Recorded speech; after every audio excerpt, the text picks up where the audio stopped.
That first blank, if you're really trying to figure that out, is we are being built into a priesthood. We are priests. So what does that mean? Well, we come from, again, the Old Testament story in which there's a character named Abraham. And Abraham was called by God. God said, come and I will bless you so that you can bless. So that was the whole idea. Right from the very beginning of Abraham, I am going to bless you so that you can bless. So if we thought of this kind of like we do this weird thing this time of year.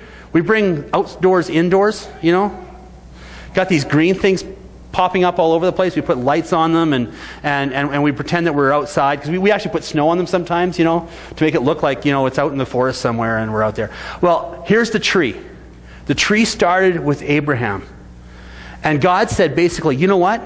It's Christmas time. I'm going to come and I'm going to place presents under your tree. But here's the purpose. I want you to understand this.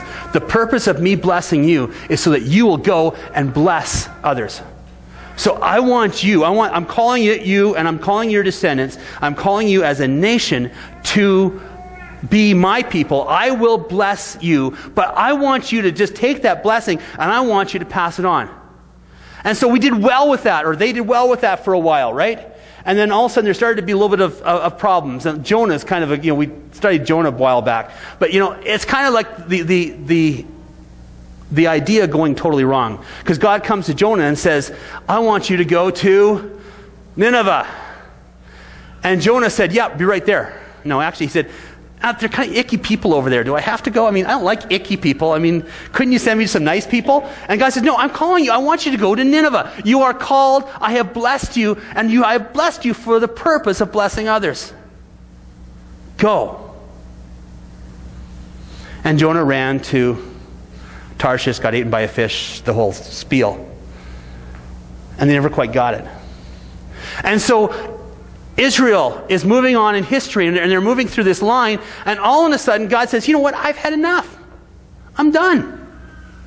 Something's got to change. You're not getting this. You're not getting the theory. So I am going to give an axe to a guy named Nebuchadnezzar, and I'm going to let him chop down your tree. And that's basically the way Jeremiah almost phrases it. He says, you know what, I'm going to allow him to come in, and he is going to break or chop down the tree, and that will end it.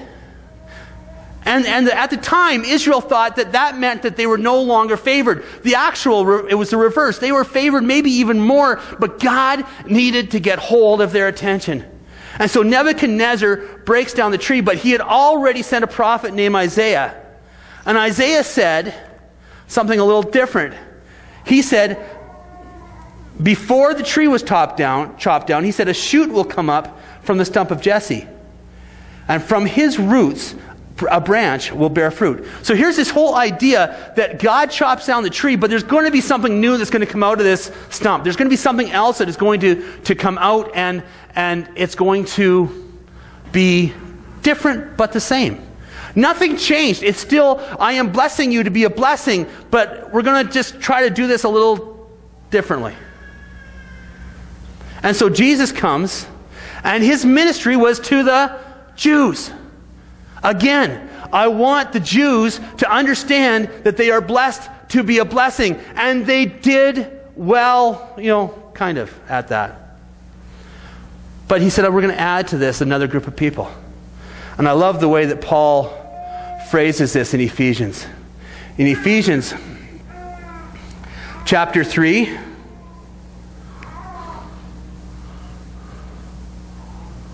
thank you, 6. It's good. I got good memory, but it's short.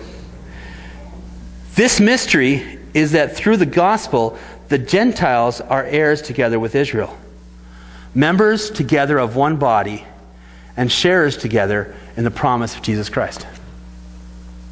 It's not that the new has replaced the old. It's that we are somehow in some sort of a mystery. Now we've been brought in, and we're a shoot off of the stump, and we are growing, and now we have been given the same blessing and responsibility that we will bless the world.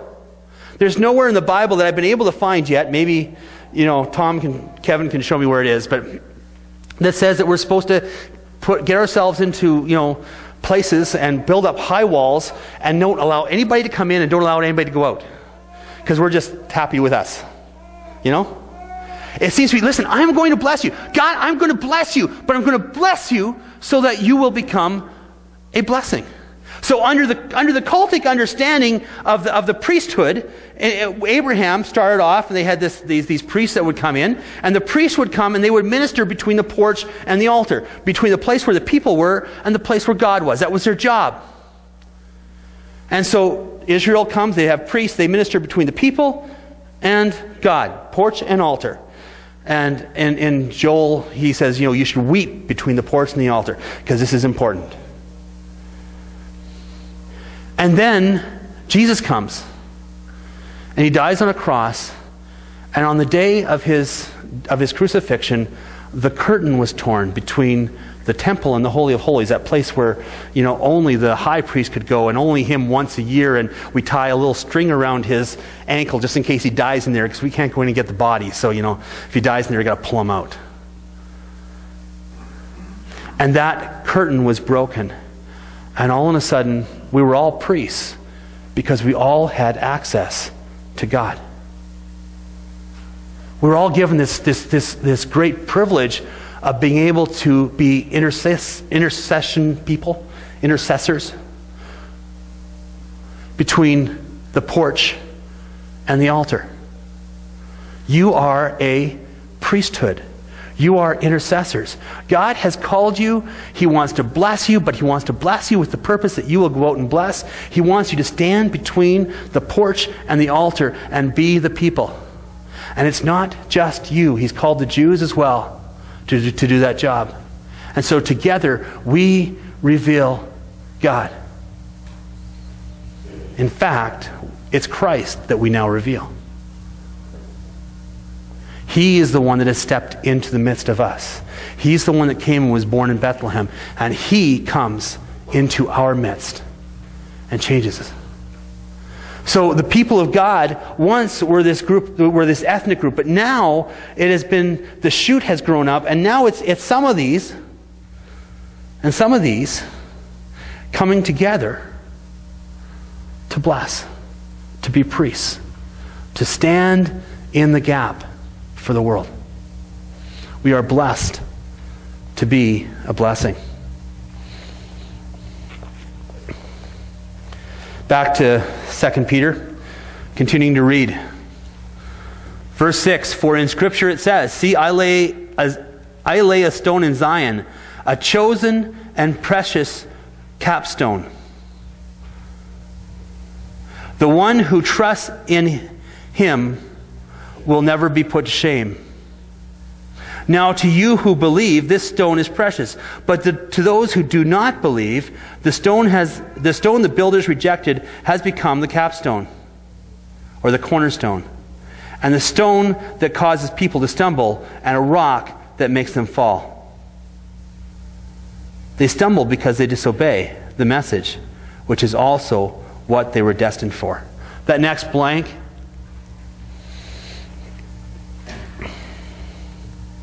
we are created or designed for a choice. Last week we said we were designed for community.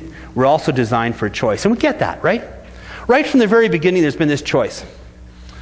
Adam and Eve were placed in a garden. And there's a whole bunch of wonderful things in the garden. And in one place of the garden there was this tree. And God said, the whole garden is yours, but that tree? Yeah, just stay away from it. Now, I've got a buddy that says, I don't get Adam and Eve. They had, the whole garden. Garden had to be, thousands of miles. I mean, right? There's places to explore. If God said, don't touch that tree, why don't you just walk away and go and explore the 1,000 miles that are over here? I mean, why? Well, we're designed for choice. And so that choice was there in front of Adam and Eve. And most of us as parents, who have ever been parents, if you've got a 2-year-old in the house, what do you do with your expensive china?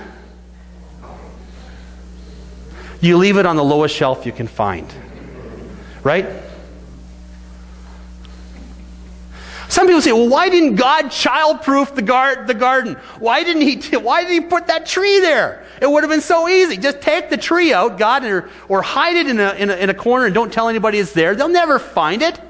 Why did you have to put the stupid thing in the garden? And God said, because you are designed for choice. You are designed for the very beginning to have a choice. And you can't be free to follow Jesus if you are forced to. God is not a collector of dolls putting you on a shelf and you're just there. He chooses you, but he wants you to come with him. This week we lost a valued member of our congregation in Keith. And so we gathered on Wednesday and had a service. And one of the things that Keith had requested was that we would play or sing in the garden. Now, I've got a pastor friend that absolutely hates that song. He can't figure out why anybody would ever sing in the garden. But he went to to somebody who was actually in a prison war camp, and they said, the song that kept him going was in the garden. And he walks with me, and he talks with me, and he tells me that I am his own. And so Keith had requested that we play, and so we did. As people were coming in, we played in the garden. And he walks with me, and he talks with me. And the whole point is that God, for some reason, and I don't get it, so don't ask me for the answer, but God had chosen, well, I get Keith because he was a nice guy, but he's chosen me. He's chosen you. He has chosen us. He said, I want you. I've sent my grace in front of you. I've sent what I have to you. I sent Jesus down as a baby in Bethlehem. I've sent him to you because I have chosen you. Now, are you going to choose me? And that decision is not forced. It says, will you choose me?